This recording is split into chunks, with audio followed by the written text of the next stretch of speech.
take the money, but I'd rather get you something faster and cheaper. And I think you touched on a few key points there. Why I brought up this use case. Knowing some of the folks working on it, I know that they spent a lot of time making sure that they did their due diligence, making sure that the knowledge management data was up to date and clean. They cleaned out a whole bunch of like old gobbledygook that had accumulated throughout the years. Yeah.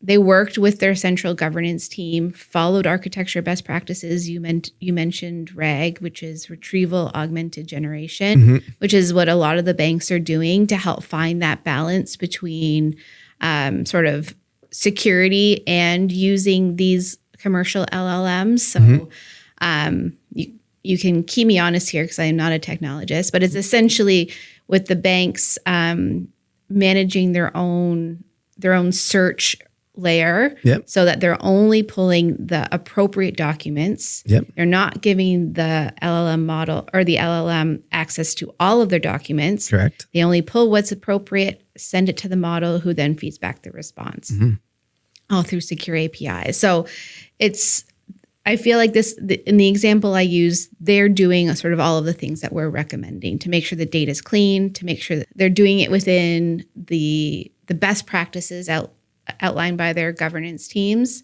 And they are also thinking about sort of the operational impacts. They're working with their compliance and regulation teams to make sure that they will have folks day two who will be monitoring constantly monitoring the output of what this tool is providing to their frontline employees. Yeah. It's, the point you had earlier, it kind of starts with data. Like if you have 3 conflicting policies, and you point the LLM at all 3 of them, how does it know which one is the correct one? So yeah, there's some efforts needed to make sure that the knowledge base there is nice and clean.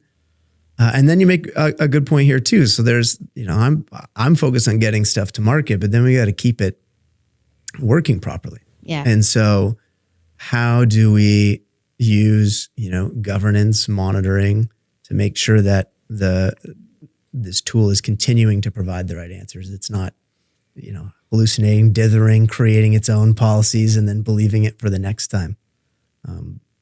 Which are valid concerns, right? Preventing someone from pressing the let's go live button.